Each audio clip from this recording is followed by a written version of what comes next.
my wonderful friends. I hope you have had a great festive season and a great new year. And welcome to the first video of 2024. In this video, it's going to be very relaxed, very vloggy style.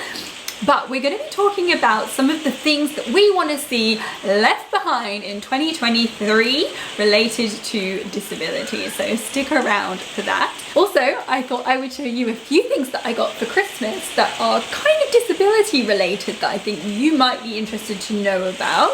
And we have been watching some great TV and some great films over the festive period as well. So I really want to share some of those with you because TV, I love TV. Like, I know some people do like book clubs, but can I do like a TV watching club? That's a good idea. Do let me know in the comments what you got for Christmas, what you got up to, what you're loving on TV, and when we get into it, what you want to see left behind in 2023 related to disability. As you can probably hear, it is typical January weather.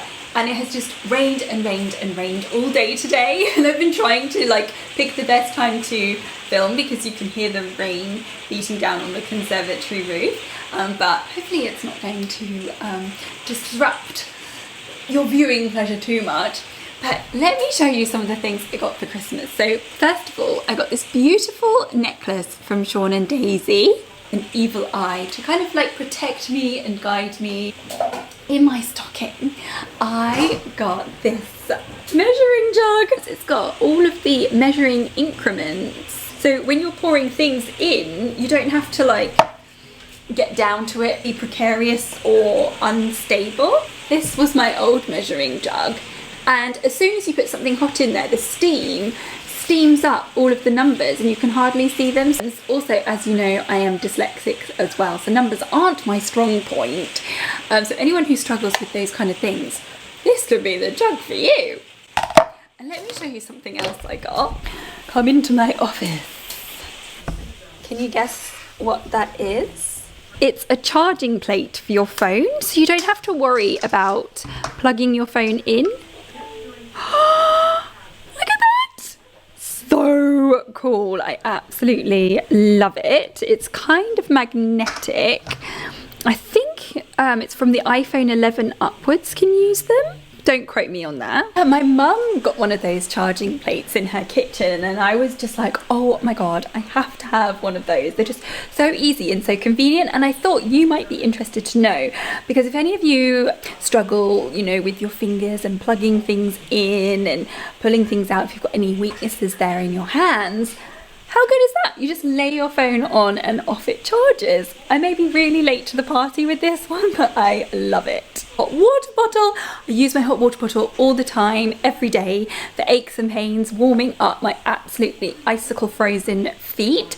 And because I use them so much, I keep an eye on their expiry dates. Did you know that hot water bottles have expiry dates? So I got a new hot water bottle. Another gem perfect present in my stocking. I got a load of these foot warmers that I use all the time if I'm out for long days. You do have to be really careful because these get really, really hot. So use at your own discretion, but for me these work brilliantly. We'd love to know, what was your number one favourite thing that you got for Christmas? Oh, I just finished filming. Yeah, I just showed everybody what I got for Christmas.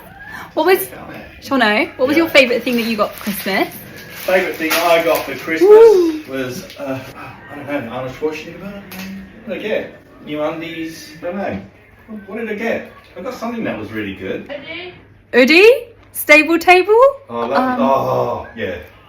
I'll show you what. Oh, yes, because you had a really rubbish one before, hey? Yeah, I love this one. Mop socks! Typical good present for like Cinderella, isn't it? Look, no batteries required. Keeps you fit as well. Yeah. In a way. Right, get your toe right in the corner. Oh, I wonder why these are stiffers. Comfy. Oh look, you got some too, aren't you lucky, Daisy? I love the Arnold Schwarzenegger book. Yeah. Arnie's always been a big hero of mine, as you can see. What are we having tonight? Chinese vegetable noodle broth. Nice. Oh yeah. What have we got here, Shaun? Got your veg for your dinner. Beans, broccoli and cabbage. And we're going to put some noodles in here? You're going to put some... Yeah, we've got noodle broth. Yeah, and then The what Chinese noodle broth. Nice. Yep. Whoop, whoop. Broccoli.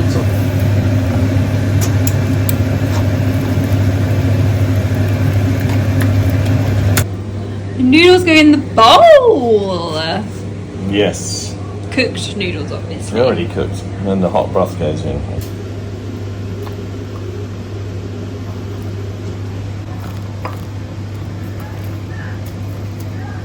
Looks like it's very good for you.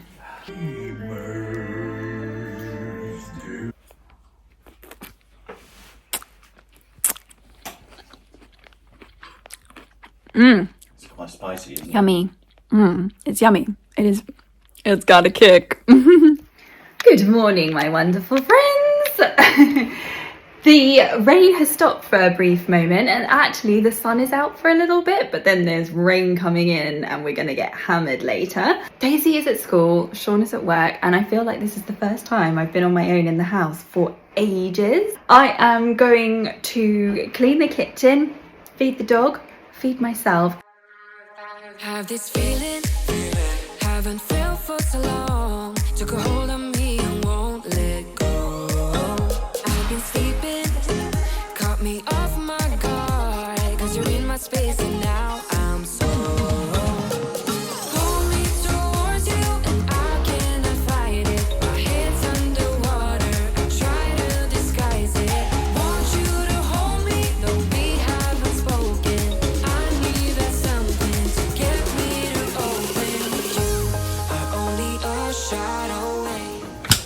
Oh, done. I am starving, and I think baby Booge is going to be really hungry as well. Bindi! I'm going to come and say hello to you. Hi! You say hello to everyone.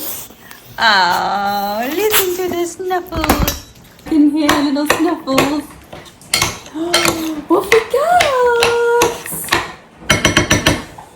We have to feed you outside, don't we? Or do we have to feed you outside? Because you're messy.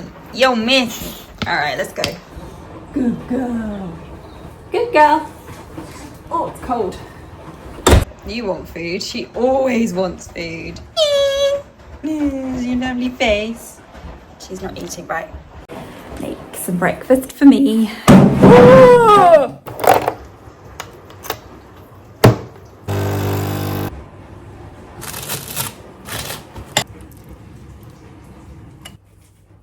My favourite breakfast, scrambled eggs on toast. It's been a busy morning, hasn't it, Booge? Yeah. I would show you my jeans that I got from H&M. I would show you my jeans that I got from H&M. You know I love jeans. Back in the day, I used to love wide leg jeans. I'll put some photos on the screen so you can have a look. Back in like the early 2000s. Where are my early 2000 wide leg jeans, people? Let me know in the comments if you're here. But yeah, they're back and I absolutely love them. I've been on the hunt for some for ages and I found some from H&M. These are relaxed regular waist, but they're super, look at those, wide leg. So they're really easy to get on, so much easier than skinny jeans. Really comfortable as well. Unfortunately, I couldn't find some maternity jeans because you know I love maternity jeans. I've got a whole video on that, so you can check those out. If I could get these in maternity, I would have got them as maternity jeans because they're just so much more comfortable. But on the whole, as jeans go, these are comfortable. I'm going to put these on and then, as promised, we'll have a little discussion. Ta-da! What do you think? I absolutely love them. They're so comfortable. I have gone for the high waist and they are a little bit sort of like baggy, which is nice because it just gives you that extra bit of room. But on the whole, I'm very happy. We're going to be seeing a lot more of my wide leg jeans. For this part of the video, I want to talk about what I want to see left behind in 2023. Round about this time of year, I've been seeing lots of people doing their like ins and their outs, sort of like outdated assumptions, outdated ideas, or outdated things that we did. Let's leave them behind and move on and look forward. And I thought I would put my own sort of like disability twist on this. So as I'm talking, make sure that you leave what you want to see left behind in 2023, and let's look forward to 2024. The first thing that I want to see left behind in 2023 is in people with invisible disabilities feeling that they have to justify why they are using accessible bathrooms and accessible parking. I was out in IKEA last year and I was waiting patiently to use the accessible bathroom, and then all of a sudden unlocks and a woman just like barges out like this, and she's standing, and on first impressions, you know, she doesn't look like she's disabled. Now, I don't judge. Ours is not to question why, and I know that people have invisible disabilities. And the second she saw me, her face dropped. She's like, oh, look, I'm so sorry. Look, I am disabled. She starts lifting up her jumper. She starts showing me her colostomy bag. And I'm thinking, it's fine, honestly. I'm an advocate for this stuff. You don't need to justify to me. And I just felt really awful for her. I felt awful that she felt like she had to justify to me as I had a very visible disability. And I really feel that in 2024, people with invisible disabilities, if they need to use accessible parking, if they need to use accessible bathrooms, we shouldn't be questioning it, and they shouldn't feel like they need to justify it. Do you think, do you have an invisible disability? Do you find it really awkward using accessible bathrooms or accessible parking? Have you been held abuse by people? The next one that I feel needs to be left behind in 2023 and is incredibly outdated is the term special needs. Special assistance. I don't like it. Special needs. What does that even mean? If you're a diva, if you're Mariah Carey, you have special needs, right? I want to have candlelit marquees. I want flowers everywhere. That's a special need. Someone needing an accessible bathroom or extra time in exams is not a special need. It is a need that you need because you have a disability, right? I feel like it should be called additional needs. Now, I was a SEND child, special educational needs, and even back then it made me feel icky and awkward. Something special is something to be desired. When your nan turns to you at Christmas and is like, oh, would you like one of my special chocolates? When we have special assistance at the airport, again, it plays into the assumption that it is something special, it's something to be desired, and that's when you can have people who take advantage of these accommodations.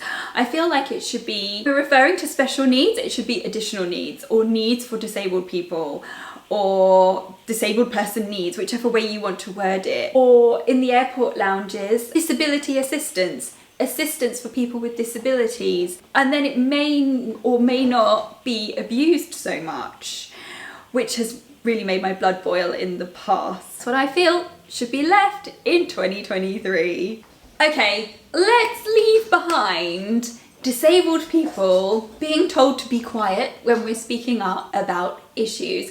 I've spoken about this before, I think in my last video, but when we are advocating, sometimes people want to silence our voices because they don't want to hear. It makes them feel uncomfortable, or we're classed as moaners. We're not moaners, we're speaking out about issues that may affect you later down the line. And also because of this, sometimes we feel guilty for speaking up or calling out things because we don't want to be seen as that person moaning again or being bitter. We shouldn't feel like that. We should feel like, hey, look, this is the way you can change this to make this place better. That way we can make this world more inclusive and more accessible to everybody. I don't mean leave behind the fact that disabled people should be thankful for the bare minimum. Quite often, disabled people feel that we have to be grateful that someone has done the bare minimum in helping with our accommodations. We were out in Westfield last week and it was lovely and accessible, but thinking about it a little bit more, considering that it's a relatively new building and it should be accessible,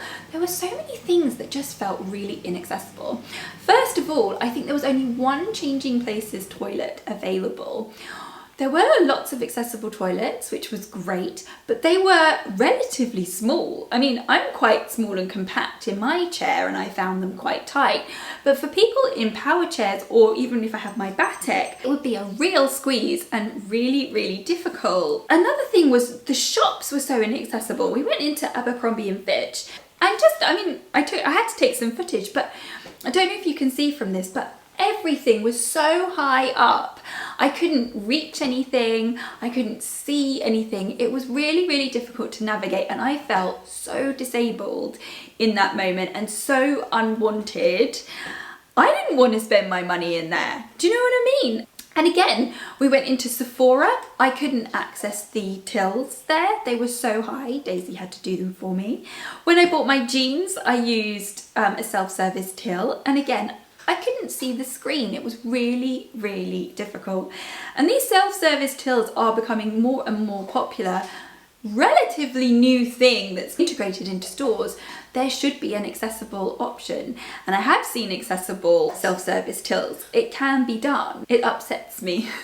This definitely needs to be left behind. Stupid jokes that people find hilarious, like oh, slow down, you'll get a speeding ticket. Oh, I'll move over. Can I have a go? It kind of makes me also feel quite infantilized as well. Like, oh, give us a smile. It's like, dude, I'm nearly 40. Look at you whizzing around. Again, I'm not a 4-year-old on a bike. I'm nearly 40. That's my new expression this year. I'm nearly 40. I've heard them all before, first of all. They're not funny. You're not cool and clever. And in that moment, it kind of like makes me feel like less equal. Do you know what I mean? You know, it is possible to pass a person with a disability in the street and not say anything. Make sure you share this video with a friend so that we can get like these messages out here, all of these outdated terms, and make sure you let me know what yours are. Good morning. It's another day. It's another dollar. Don't quite have the same energy that I have had previously in the week. I'm a bit tired now because it's Friday. I have woken up with horrendous back pain, sciatic back pain. But anyway, I thought I would just quickly tell you some of the things that we have been loving on TV. Obviously, viewers' discretion, see if you want to watch it, completely up to you. I'm not telling you to watch it. You know, make sure that it's for you if you want to watch these things before you click view. I watched Saltburn on Amazon. Bit weird, bit arty, but I really, really enjoyed it. I thought it was really well done, and that definitely comes at viewers' discretion. I'd be interested to know what you think if you have seen that. Another thing that we were recommended by my mum and dad, give us some great recommendations, The Vanishing Act on ITVX. It's about this woman who sets up a Ponzi scheme in Australia, about her rise and fall basically, and that's really, really good. And then Shaun and I have just finished Painkiller on Netflix, which is about the OxyContin scandal, and that was really interesting, an eye-opener and very sad as well. Those are just a few things. I don't know what it says about me, the things that I watch. But I would love to know if you have any recommendations. Thank you so much for watching. If you've made it this far, then thank you. Make sure to give me a thumbs up, subscribe for the next video. I really hope you enjoy this style of content. And what's happening next week? Oh, I think we're gonna do new tips for new wheelchair users. So I'm gonna have a little bit of a rest now, and I will see you in my next one. Ciao!